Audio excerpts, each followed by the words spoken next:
Fpyq Jiang. Chapter 52. If you love someone, then let them go. 1. All these while, Fpyq didn't have a good time. Ever since the rumors had appeared in the capital, she was flustered and exasperated. After she had requested help from the Empress, the situation grew even bigger. Worst of all, Fpyq did not give birth to a son. Instead, she had given birth to another daughter. Secondary Consort Ji's son was already 3 years old. Additionally, Secondary Consort Wei's son was in good health. Fpyq grew more and more fearful. The prince had returned in triumph, and there was a rumor that the emperor wanted to bestow Zhao Weidu's eldest daughter to the prince. As the tide rose, so would the boat. Zhao Weidu was experiencing such a phenomenon at present. Naturally, his daughter had a high status. Every day, Fpyq was as worried to the extreme. As she entered the room, the wet nurse carried her daughter, third young Miss, Princess Rugia. Fpyq did not notice Yunruo. She curtsied. "This concubine pays respects to your highness. Please stand, Princess Consort. Bring Rugia over for this prince to see." Fpyq smiled faintly as she stood, but the moment she caught sight of Yunruo, her eyes widened in shock. Yunruo merely met her gaze. She lowered her head and frowned deeply. She turned to the side to receive her daughter from the wet nurse. Then she approached Li Chen's side. The third young miss had a title but not yet a name. Li Chen looked at the small infant. She seemed a lot skinnier and weaker than her sister Li Yan had been at her age. Her face also wasn't as fair and tender as her sister's. Li Chen received his daughter from Fpyq. A wave of relief washed over Fpyq. Li Chen said, "Currently, it's the period when grass grows and orioles fly. This little girl has just been conferred a princess title, and it's an auspicious time to give her a name. So, let's name her Ying'er." Once more, Fpyq curtsied. "This concubine thanks your highness in Ying'er's stead." Li Chen said to Suji, "Hurry and invite Princess Consort to sit." Li Chen already knew most of what had occurred in the prince estate while he had been away. The other people in the estate knew their place. When the Princess Consort was going through labor, it was Princess Consort Jing who came to help. Princess Consort Yang had also come. However, she was too young, so she did not know what to do. Princess Consort Jing had been the one managing everything. Whereas, Princess Consort Jing had only shown her face on the third day, the day of cleanse. She did not appear during any other time. Fpyq's face still appeared haggard. She shifted her gaze to Yunruo, a trace of curiosity on her face. "Currently, little Qi is the newly appointed adjutant of Prince Chun's estate," said Li Chen. "Your Highness," shrieked Fpyq. It frightened Ying'er, who had originally been looking at her father. She started to bawl. The wet nurse rushed to hold her back. Calmly, Yunruo stood at one side. With clear annoyance in his expression, Li Chen waved to dismiss the wet nurse. He lightly patted Ying'er's back. Fpyq sneered. "What does your highness mean by this?" After Ying'er's sobs finally subsided, Li Chen had someone take the child outside. Indifferently, he said, "What does Princess Consort mean?" Face ashen, Fpyq said, "How would people see Prince Chun's estate from now on? Who in the capital doesn't know what kind of identity Yunruo has? Because of him, your highness' reputation suffered in the northwest. It almost brought in big trouble. Not just anyone can take on the position of the adjutant for this prince estate. If your highness wants to reward him, just giving him gold, silver, and jewels is enough. Why must he be compensated with an official position?" If it were in the past, Fpyq would not have questioned the prince in such a tone. She had erupted too quickly. So much so that even she herself found something wrong about it. However, those sharp words had already left her lips. The wet nurse realized something was wrong and had long since carried the child away. Li Chen's gaze grew colder and colder. "Your highness has just returned after achieving a great merit, yet will be giving the imperial censors a reason to censure your honored self. It'll make others think that our Prince Chun estate is. Your Highness the Princess Consort, His Highness' selection of the adjutant is a matter of the forecourt, said Qi Yunruo. Your honored self is overstepping your authority. Shut up. Qi Yunruo looked at her, and approached her way in a step. Not batting an eyelid, he stopped Li Chen from standing. Your Highness the Princess Consort, whether I am up to standard isn't up to your honored self to say. Your Highness, Qi Nikan stared at Li Chen, not a word escaping her lips for a good while. Then, she said, this concubine was lacking in manners. For a whole year, this concubine has been alone in the prince estate, and has never discussed anything with anyone. So, this concubine has been suppressing many things in my heart. This concubine should not be involved in the matter of appointing an adjutant. However, since this concubine is the female master of the prince estate, this concubine was unable to just watch as your honored self acted rashly. This concubine will return first. Qi Nikan turned around and walked a few steps toward the door, when Li Chen said, Princess Consort. She stopped in her tracks and turned sideways, halfway to look at him. Princess Consort, this prince does not want to reproach you about certain things, but that does not mean this prince is unaware of them, said Li Chen in a flat tone. Regarding the rise of rumors in the capital, this prince sent a letter to you as soon as possible. And it told you to guard the prince estate and stay inside. To not take the initiative to do anything. But you rushed to the palace to meet with Imperial Mother. And this prince also knows what you said to your eldest brother. Qi Nikan's stomach dropped. However, she stared at Qi Yunruo with an extremely hateful gaze. She said, Does your Highness think this concubine acted wrongly? Isn't it because of him that your honored self's reputation suffered a blow? Shut up. Qi Nikan clenched her teeth. After she had given birth to her second daughter, everything started to change. The Empress treated her with indifference. The Emperor seemed to have the intention to bestow the prince another secondary consort with a noble background. Consort Ji and Consort Wei, two women with sons, always had eyes full of arrogance. Qi Nikan had hoped to inspire the prince's pity once he returned, and then give birth to another child. However, reality was the complete opposite. She herself did not know how this conversation took this turn. Qi Yunruo. It was Qi Yunruo. Qi Nikan recalled that ever since she caught sight of Qi Yunruo in this room, she grew unable to calm her emotions. The prince brought him out of the capital for 1 year, and in that year, it was enough for many things to happen. Li Chen said, Princess Consort should return first. This prince will visit you once free. Qi Nikan glanced at Qi Yunruo, cold as ice. Yes. The emperor gave Consort Wei's son the name of Mu. As Li Chen was visiting his second son, he bestowed Consort Wei many things. Li Chen had yet to visit his other consorts or concubines. Ever since Qi Nikan had left, Qi Yunruo moved out of Li Chen's inner chamber and temporarily used a side room. On his second day of office, Li Chen brought him to the outer study to meet with his aides and advisors. Li Yu had returned from the south. Currently, there was only the old fellow Wu Yang, the dismissed from office Li Zihoki, and the banned from imperial examinations Chao Manjin present. Li Zihoki and Chao Manjin rose to their feet to salute him. Greetings to Sir Qi. Old Wu Yang slowly stood. Qi Yunruo hurried to say, Master needs not be so polite. Everyone please have a seat. Presently, there was a seat for Qi Yunruo in the outer study. Qi Yunruo had heard of these three gentlemen before.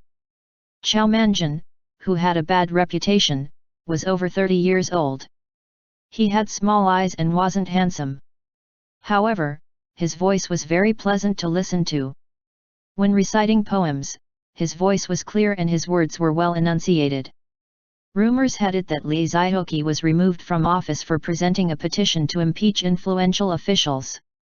He was also over 30. His family in his hometown had more than 10 members and relied on him as the breadwinner.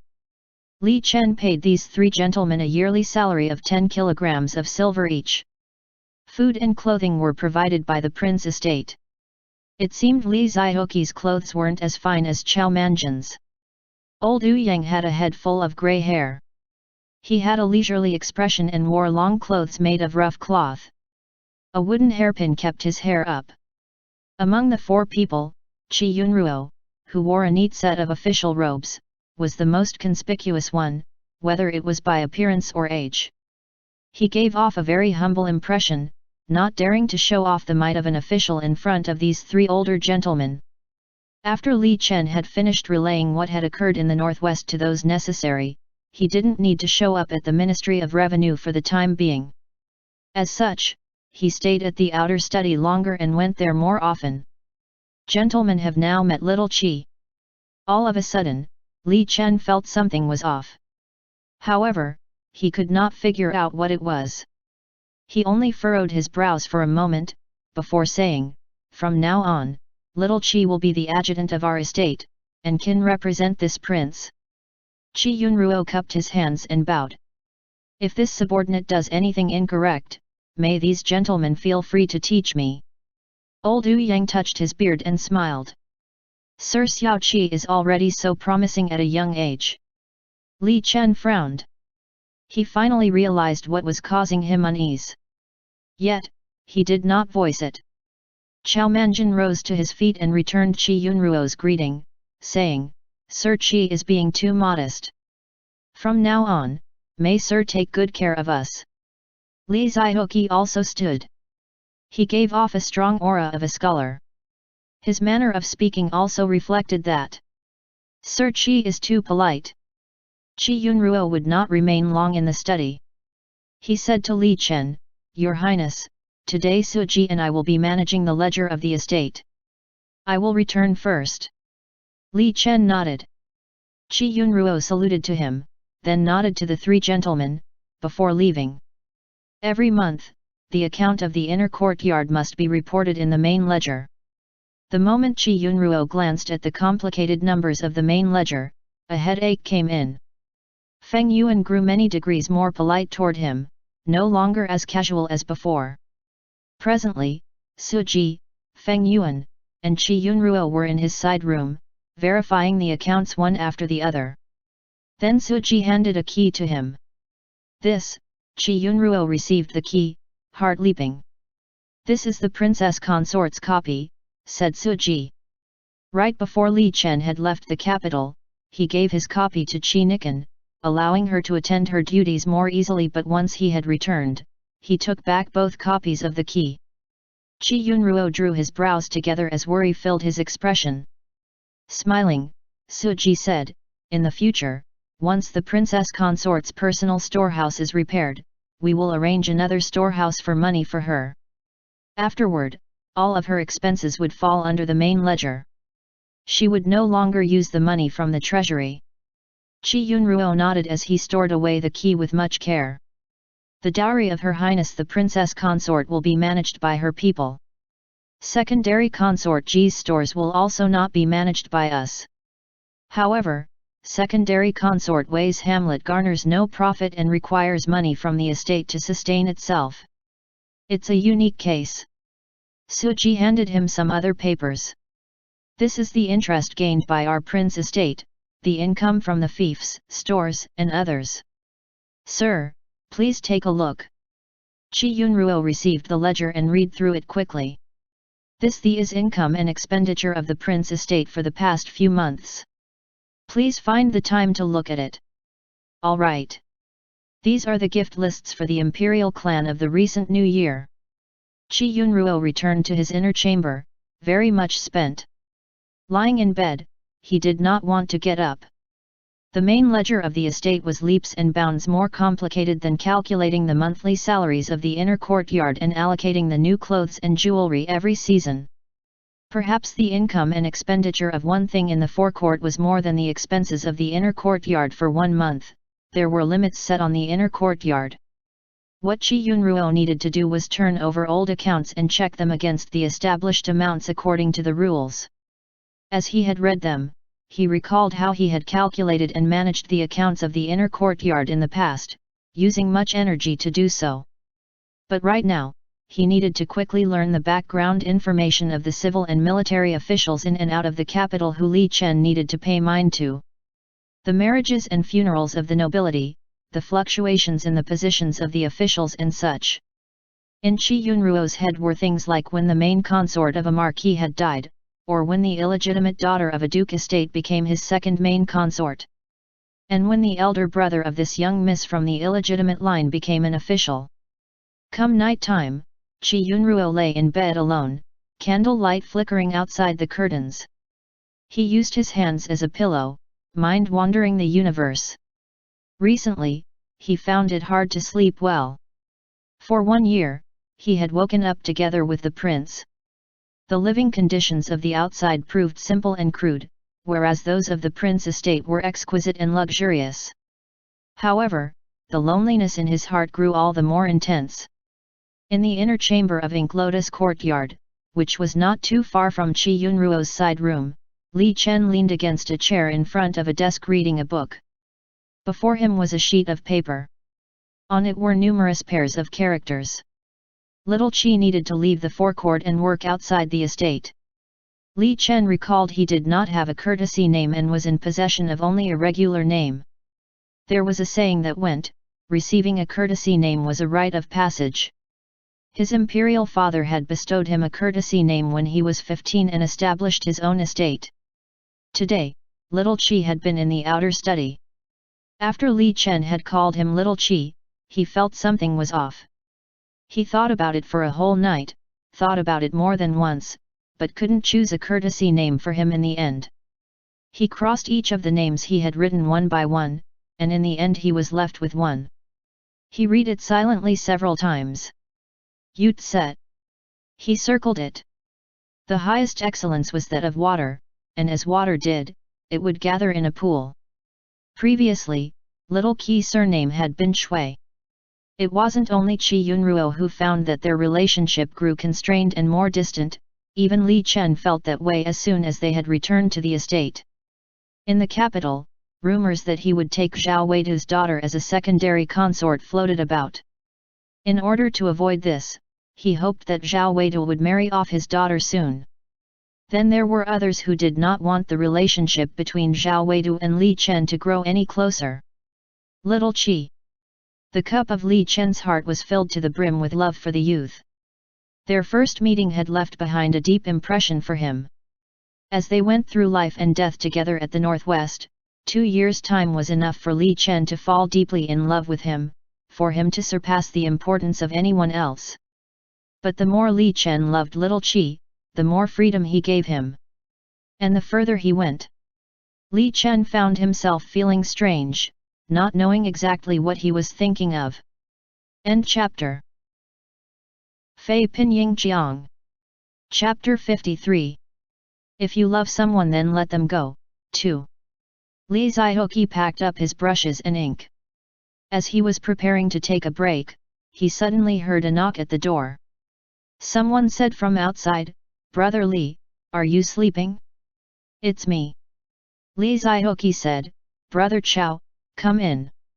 Chuckling, Chao Manjin entered the room with a pot of wine. Li Zihoqi furrowed his brows a shade. After Chao Manjin took a seat, a deep sigh escaped his lips, a grunt following suit. He poured some wine. Li Zihoqi said, "It's late into the night. Our meals have already been digested, so drinking wine now will be adverse for our health. Brother Chao had better drink tomorrow." "I'm not drinking for myself. I just find it unfair for you." Li Zihoqi fell silent. "Who in the estate doesn't know that His Highness was preparing the position of adjutant for you, Brother Li? But now, His Highness has given the position to someone from the inner courtyard. We can't say that His Highness is making a mistake, but..." Frowning, Li Zihoqi said, "Brother Chao should mind your words. Don't mention that this position was prepared for me anymore. From the start, we are His Highness aides and advisors. Naturally, it is our duty to strategize for His Highness. If we only care about things like official positions, then what it was for His Highness to keep us here. Brother Li, don't be riled up, don't be riled up. Drink, drink, said Chao Manjin, not at all bothered. Discontent, Li Zihoqi looked at him. However, he no longer refused the wine and drank a cup. After Li Chen left for the morning court, Qi Yunruo managed the accounts in the small study of the western side room. He watched as his figure shrank into the distance. He lowered his head, somewhat disappointed. It seemed reality proved different than what he had imagined life would be like after returning to the estate. On the day Qi Nikan had left Ink Lotus courtyard, Qi Yunruo felt somewhat uncomfortable in his heart. His Highness did not stop him from moving out of Ink Lotus courtyard's main wing. At that moment, a young servant girl rushed in and said, "Sir Qi, Her Highness has invited you over." Qi Yunruo grunted his acknowledgement, looking at the servant girl. "It's about the reconstruction of Her Highness' personal storeroom. May your honored self come discuss it with her." The young servant girl bowed. "All right," said Qi Yunruo, nodding. He led Lulan and Yu Ji to the inner courtyard, following along the lake. Qi Yunruo returned to the inner courtyard with a new identity. His frame of mind was also different from that of the past. On his way there, he encountered a group of eunuchs passing by.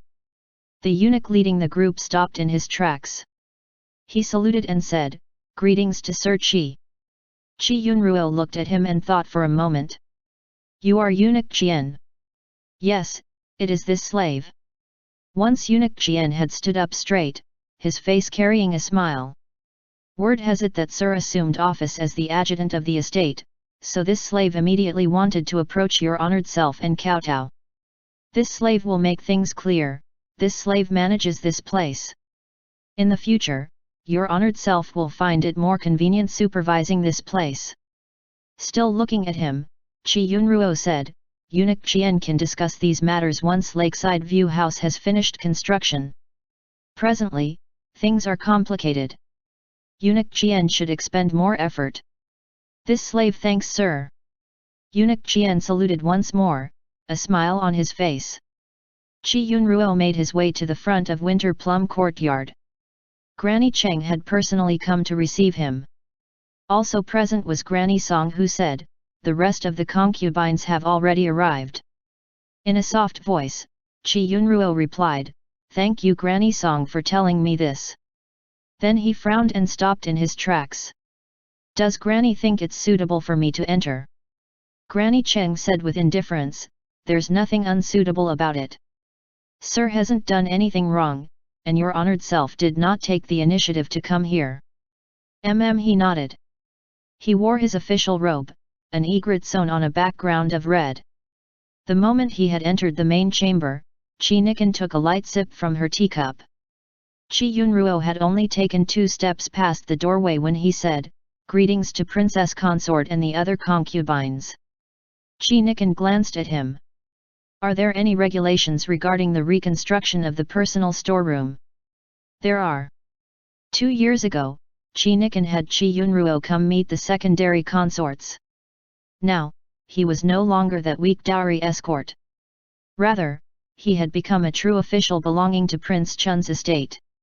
A sigh escaped Qi Yunruo's lips. "The day after tomorrow is a good day to start the project. Tomorrow, an official from the Industry Bureau will arrive to measure the dimensions and draw out the blueprint. After that, the workers will start their work. To avoid having the workers see Princess Consort, Drawing Brow's courtyard will be tidied up in the afternoon. May your highness go there during the day. Wait until the workers leave before returning to Winter Plum Courtyard." In deference to her words, Qi Nikan said, "Then let's go with what the adjutant says. Right now, you're the one in charge of the Prince estate. From now on, when there are any problems, hopefully Sir Adjutant will help us without any issue. If it's within my authority, I will definitely do so." Qi Nikan nodded. "In the future, Sir Adjutant will be managing the estate. These sisters here will naturally have things for you to do. Today, everyone take a look. Another thing is, just now when you had mentioned Drawing Brow's courtyard, I originally thought to tidy it up for the new secondary consort.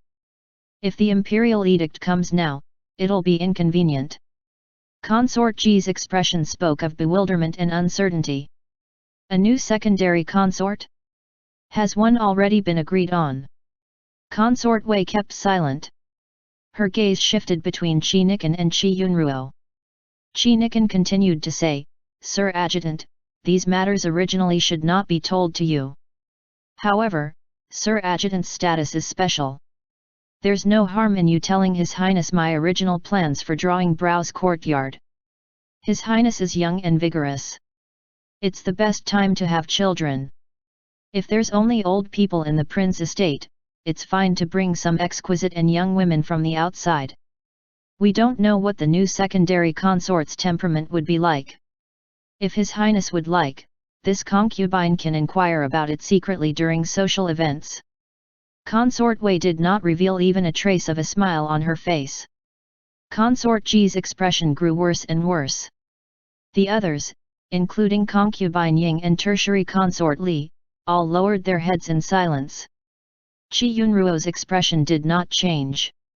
I will pass this on to His Highness. Qi Nikan grunted in acknowledgement. Consort Wei used Xiao Qiao's hand as support as she left. Muir was still asleep. She looked at her son. She had just leaned against her chair for a short while, when her ears caught a clatter. Frowning, Xiao Qiao shut the windows and door. Consort Wei watched as the eyelids of Muir moved before growing calm again. A wave of relief washed over her that he didn't wake because of the noise, expression growing neutral. Xiao Qiao said, Consort Ji is too much. It's getting harder and harder for her to keep composure. Near whisper, Xiao Qiao said, this slave has heard that before His Highness left the capital, Consort Ji wanted to work with the princess consort in eliminating Adjutant Qi. However, Adjutant Qi had left with His Highness. A smile graced Consort Wei's lips. Let them fight. No matter what, I'll be here watching. Opposite from them, the ruckus grew louder and louder. There was even a scream of a maidservant. Consort Wei's gaze fell upon Muir. Indeed, he was woken up by it. She clenched her teeth. Firmly said, it looks like I must move out. In the wing opposite of Consort Wei's, Consort Ji said with rage, cheap thing. Why are you screaming? On the face of a pretty maidservant slid a long cut. Scared witless, Pei stood at the side. Consort Ji was angered to the point of laughing. Why are you dressed so nicely? If you worked in the other wing, then His Highness could see you when he visits his son. But His Highness would not come here. So, your plan has failed. The maidservant knelt by Consort Ji's feet. She didn't have the chance to wipe the blood from her face as she sobbed. This slave hasn't planned anything. Today, this slave just put on these clothes after waking up. This hairpin was given to this slave before by your grace. Consort Ji kicked her away as she sneered. I rewarded it to you? You just want me to promote you to a concubine. Too bad. Unfortunately, I, your master, haven't grown so old that I would need to promote a servant girl. Pei. Tell her to never appear before me again. With a trembling voice, Pei said, yes. She removed her ring from the hand that was hidden beneath her sleeve. Then she dragged the sobbing maidservant, Yan Hua, outside. But Consort Ji was still furious. She swept her cold gaze through her own maidservants.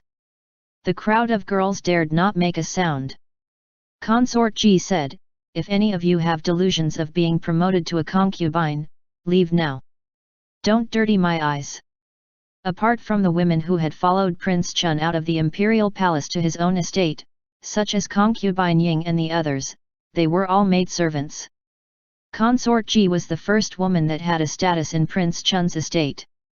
Yet, they only had a short year of sweetness. For this reason, she couldn't accept that she had lost favor, couldn't accept that the prince liked other people, but people like Ji Huan, Wei Qiang, Qi Nikan and Qi Yunruo just had to keep appearing. They just had to keep stealing away His Highness' attention from her. Consort Ji truly wanted to kill them all. Really wanted His Highness to only have her. Other than herself, there was also her son, and he was His Highness' eldest son. At present, he was quick-witted with his speech, lively and adorable. If he was conferred the position of heir, Consort Ji's heart thrashed against her chest. In any case, the princess consort had yet to give birth to a son. After Chi Yunruo had left Winter Plum Courtyard, Chi Nikan rubbed at her forehead as she sat. Granny Song asked, "Don't tell me a new secondary consort is actually coming." Chi Nikan said, "Have Chi Yunruo ask." It was unsuitable for her to ask the prince. If it was true, what kind of reaction should she have? Did the emperor actually hate her? If not, then she would be believing the person who had spread the rumors, and would perhaps inspire the prince's dislike. Once Chi Nikan had returned to her courtyard after her dispute with the prince, she had regretted it. She shouldn't be like this. Shouldn't reveal the jealousy of a shrew. That man did not like jealous women. She had to be like her mother, who gave her father 2 of her personal maidservants as concubines, and permitted her father to take concubine Lu, whose father was a steward, as a concubine. She herself must not be jealous. She had to wait for Chi Yunruo to grow jealous. Wait for the prince to spurn him.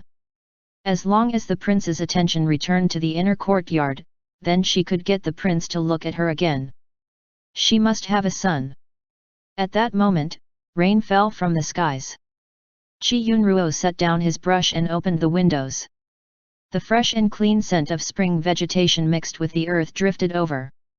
He checked the time. All of a sudden, he recalled that it was almost time for the prince to return for morning court. Recently, the prince had ridden a horse out. Chi Yunruo draped an outer garment over his shoulders. Holding an umbrella, he rushed outside. He ran from the main path of the estate all the way to the open front gates. Then he stood at the side and waited anxiously. Actually, it wasn't just Chi Yunruo present. Suji had a few guards holding a waterproof cloak to receive the prince.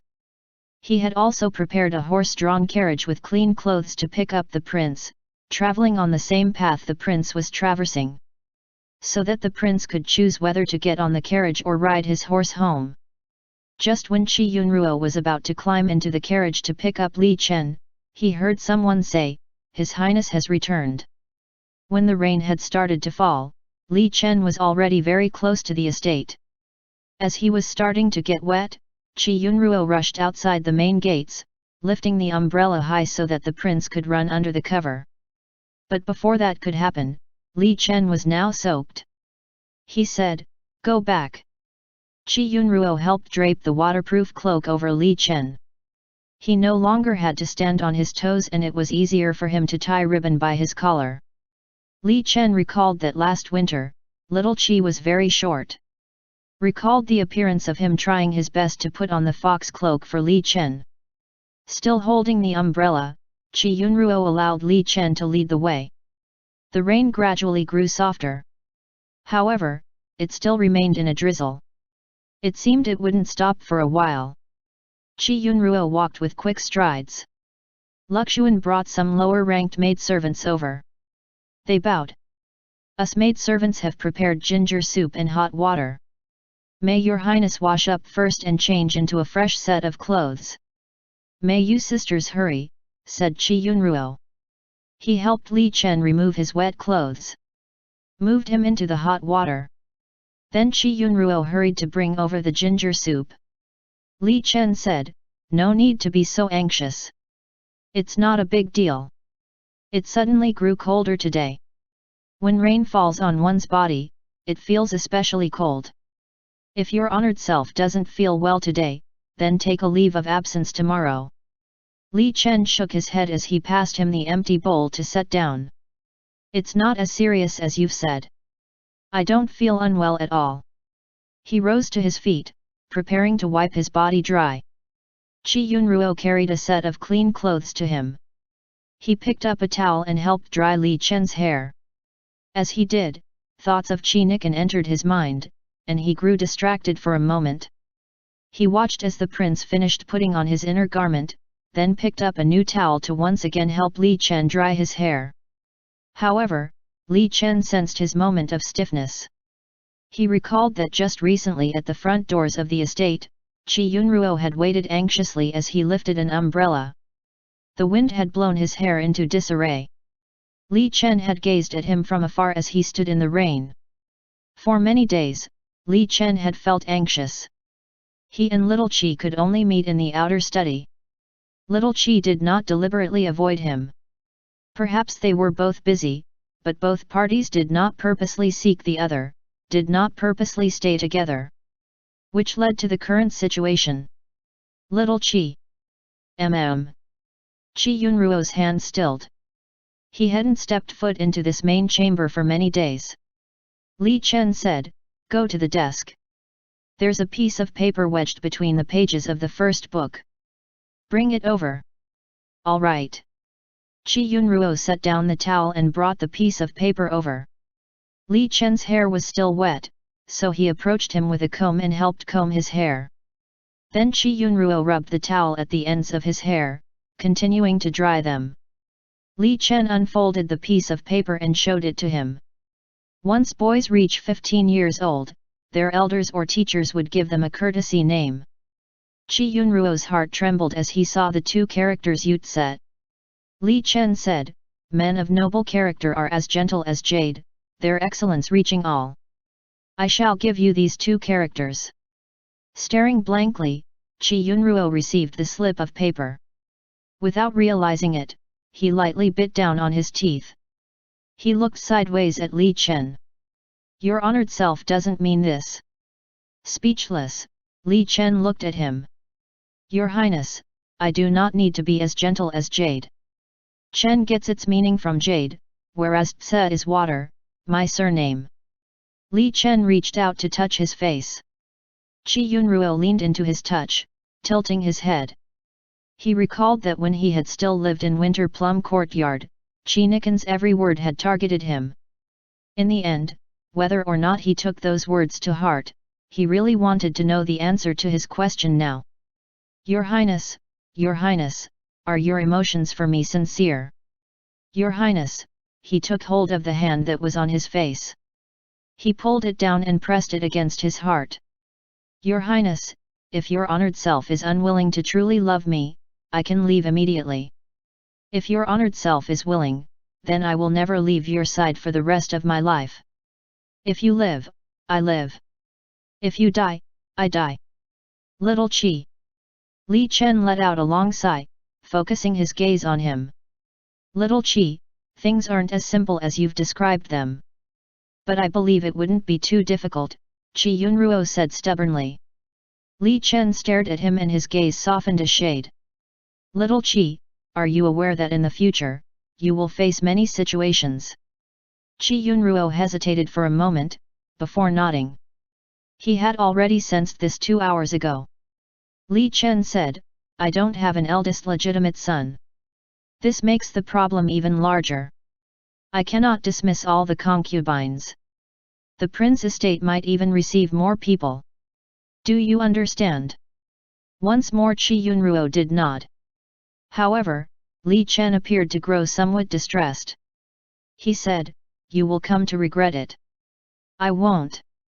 Li Chen pulled him into an embrace. A smile spread across Qi Yunruo's lips. He closed his eyes. A good while later, he said, "Your Highness, I want to help your honored self. I can't become like Empress Dowager Lan, but I won't give your honored self any trouble. You teach me how to do something and that's the way I will do it." In all his life, what Li Chen was most envious of was the relationship his grandfather Emperor Mingzong and his grandmother Empress Dowager Lan had shared.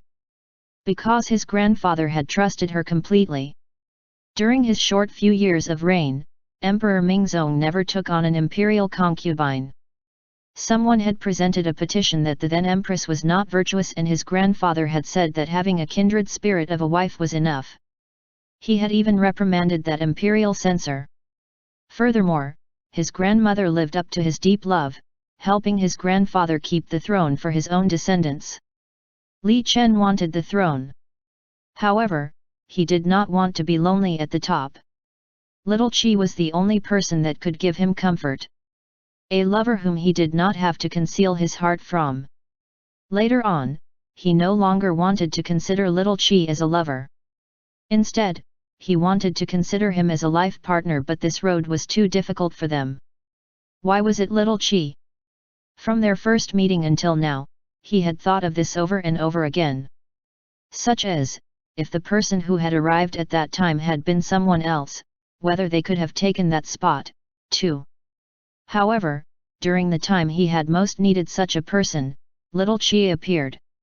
If he had not witnessed the Princess Consort and Consort Ji's intention to eliminate Little Qi, and then chose to bring him out of the capital with him. If it wasn't for the fact that Little Qi had always been careful and gentle. If Little Qi had not trusted him completely. If Little Qi had not faced the dangerous circumstance of encountering a wolf alone outside of Yuè Hóu Pass. If Little Qi had not willingly sacrificed himself for him, perhaps Li Chen might not have fallen in love with Qi Yunruo. But fate just had to be predestined, and their encounter and life experiences were set. By the time Li Chen had returned to the capital, returned to his concubines and children in Prince Chun's estate, he realized he only wanted Little Qi by his side. He rejoiced immensely at the fact that he had met such a person.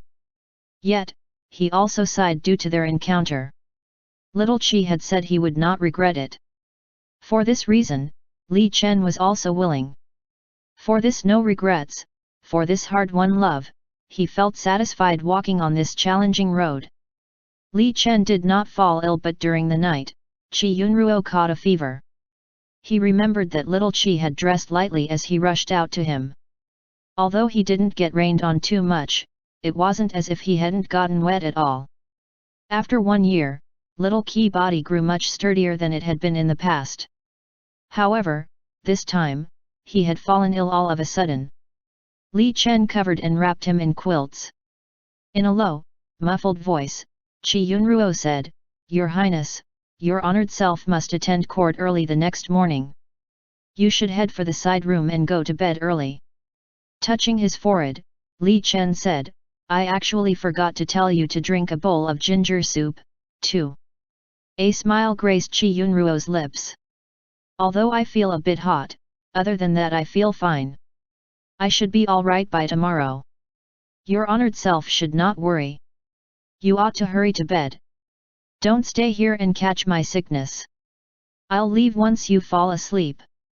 Qi Yunruo nodded, and in no time at all, closed his eyes. The next day, when he roused, he still felt a bit dizzy. Qi Yunruo ate some medicinal congee, got up, and changed clothes. The extension for Lakeside View House was more complicated than that of Winter Plum Courtyard. At present, the workers had yet to start the project.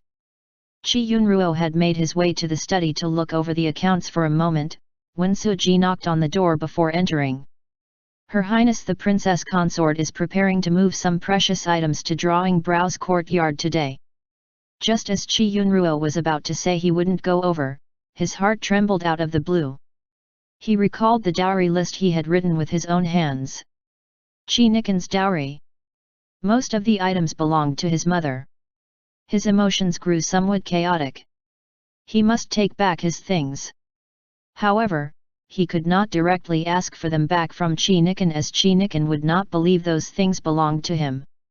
His thinking was simple: even if these things were for women and he himself could not use them, those were still items his mother had left behind for him. Qi Suxiao was not a good person. His mother had died of a broken heart because of him, so for what reason should he let these items to remain with him? Just what should he do? Qi Yunruo rose to his feet and paced about in the room. In the end, he sat in front of the desk. He picked up a brush and wrote a brief letter. Then he called over Yu Ji and said, "Can you summon someone for me? Can you go outside the estate and run an errand for me?"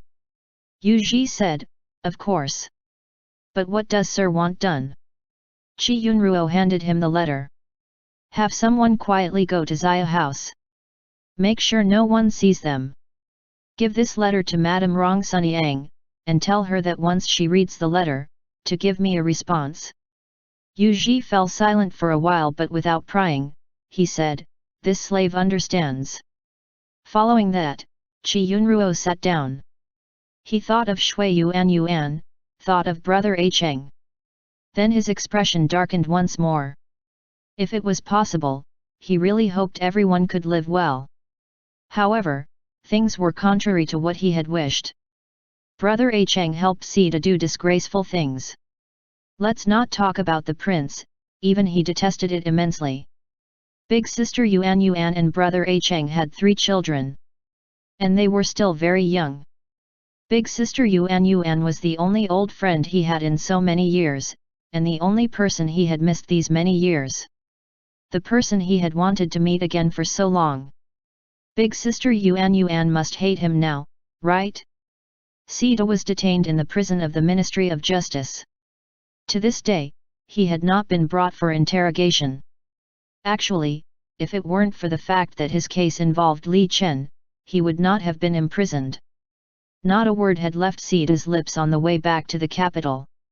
At present, he was not allowed any visitors. And until now, he still had not spoken. After Li Chen finished morning court, he received news on his way back. Sita had taken his own life in the prison. Li Chen rushed there on horseback. Sita had left behind a suicide note. The officials of the Ministry of Justice avoided being seen. They held the letter written in blood, eyes shifting around, not daring to look at Li Chen at all. Li Chen noticed something strange. After he had finished reading the letter, he laughed grimly. Before Sita had died, he actually threw charges against Li Chen. Currently, Xinyuan country still hadn't admitted that they had sent people to ambush Sita. Sita's letter written in blood claimed that he was innocent. That if it weren't for the ambush, he would not have been late and endanger Prince Chun's life. However, in the end he was late, and even if he died 10,000 times, he could not shirk the responsibility. He was willing to die to exchange for the lives of all his subordinates. And he begged the Emperor and Prince Chun to understand, and hoped that his family could be spared. There was no mention of Prince Chun eradicating all his dissidents or framing him. But every word mentioned that he was innocent, that he had no choice but to commit suicide to prove his innocence. What good measures! End chapter.